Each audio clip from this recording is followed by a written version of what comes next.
Well, this is my max pain theory. The most likely outcome is the max pain for the world, which is that we have hyper-Bitcoinization. We have Omega candles. Bitcoin goes up very rapidly in a very short time. There's a lot of underfunded liabilities, and that's got to come to a head very soon, outside of everything else that's happening with Bitcoin, right? There's a massive imbalance of money coming in versus coming out. If no one's buying treasuries and the debt is ballooning, then if nation states come into the fray, what happens? Something spectacular. And maybe stablecoins will stave it off for a year. I think Bitcoin has reached enough market saturation to just take over. It feels like we're coming to a head for everything.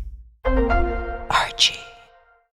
There is a kind of sadness in the realization that I've had and a resignation that I've had in that most people, they're going to come to Bitcoin much later than we would all have liked for their own benefit.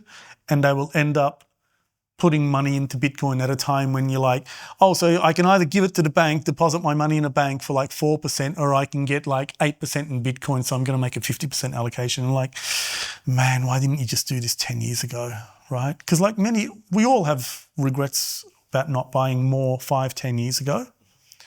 And I just think I'm resigned to the fact that they're not going to be moved until they get a call from their wealth advisor, from their accountant, from their bank. It might be worse than that. It might be that, well, this is my max pain theory, that it's the most likely outcome is the max pain for the world, which is that we have hyper-Bitcoinization. We have Omega candles.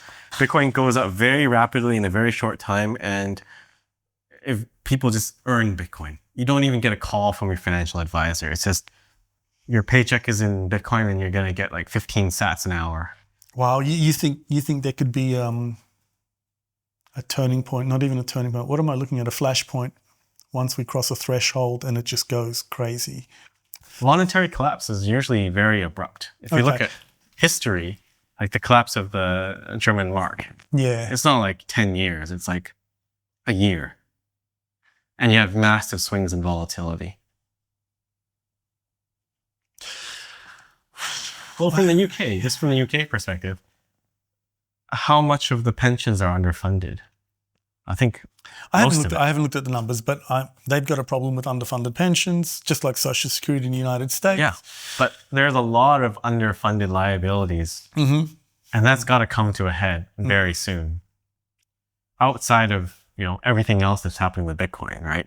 So it feels like we're coming to a head for everything.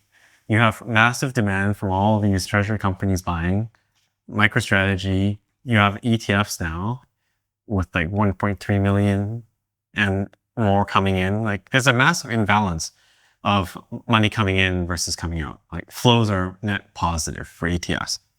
Then if nation states come into the fray, and that hits a point at which, debt is no longer able to be sold. Like the US treasuries, they're having a hard time selling them now, which is also why they're turning to stable coins. And you have unfunded liabilities coming to due. What happens? Something happens there, something spectacular. Yeah, my mind is drifting off. Like when you said you'll just wake up one day and you'll be told you're getting paid in Bitcoin because domestic currency is no longer a viable option. Where do you think that will happen first? Because I look around the world and go, okay, there are vulnerable countries right now, right? But their populations are turning to stable coins, US dollars immediately, right? Yeah. So I think they're not going to wake up and that's going to happen because they have other alternatives that their governments and employers will prefer. So like the only viable scenario in which I see something like that happening is if one of the top G7 currencies experiences like hyperinflation. Could happen, right? Yeah. Could happen. We don't know when that can happen, but it absolutely could happen. So I'm like, each of those in the G7, if they have a stronger currency above them, will probably again go off and prefer the US dollar above that, right? So it's only if it happens at the US dollar level. Right? Yeah, but it's looking likely, right? If no one's buying treasuries and the debt is ballooning, something's got to give eventually. Yeah. I think the banking regulations were just changed. I saw something come out today, and the banks are even held to having less reserves for everything. So it's like they're tinkering with the mechanics of the system right now to alleviate stress on the system, which is constantly building. And maybe stablecoins will stave it off for a year if they push for adoption of stablecoins and they're using stablecoins as a proxy to sell debt. But even that's just kicking the can. But all those trillions in unfunded liabilities have to come due. Well, the primary issue, well, there's two issues, right? There's the debt and the deficit. And the deficit is growing, which is feeding the debt, and their interest payment as a line item on their budget in the United States. Like what, trillion is it second? Approaching the first? So what's the largest? The largest is defense, right? I think it crossed defense. Did it? So it's one of the It's top getting two to or a three, trillion right? a year. Yeah, it's over $1 trillion in interest expense. $1 trillion in interest expense, money they've borrowed to fund government spending. Like, things happen so fast. Yeah, But I think it's passing, right? it looks that way. Yeah. Yeah. Well, whatever it is, it's going to add to the deficit and the debt. So I don't know what their output is. Like my family's from Turkey, right?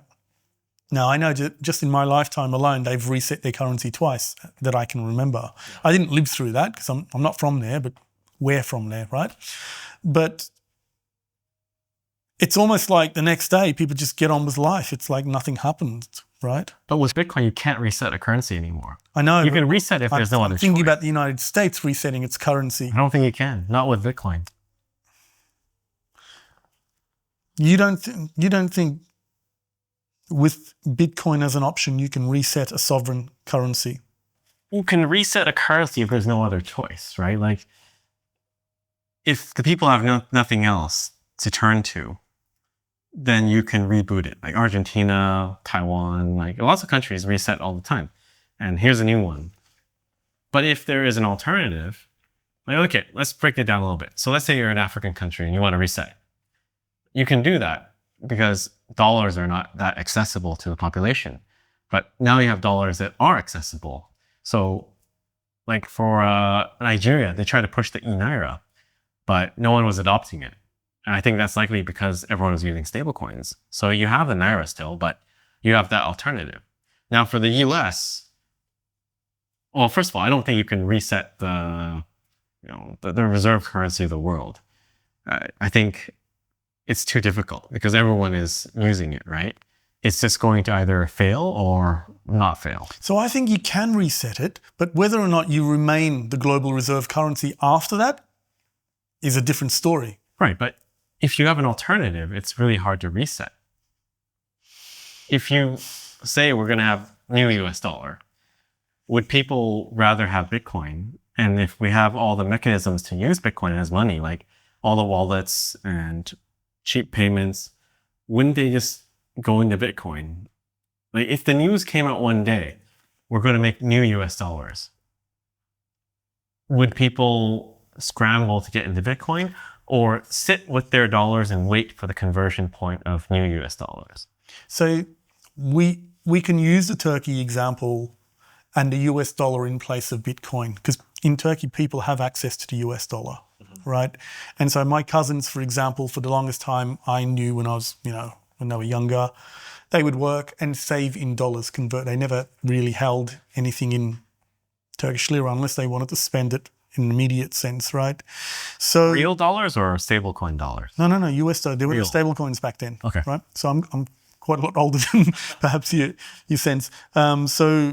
No, real dollars, real US dollars, right? So if we can substitute Bitcoin for US dollars and use it as the alternative to the Turkish lira, when the lira reset, right, there was kind of a relief. There was kind of, I guess, some kind of World Bank, IMF bailout package, restored some level, some semblance of stability. It kind of did all right, but within a certain amount of time, it would continue its gradual decline until there was another economic crisis and the same thing would happen again.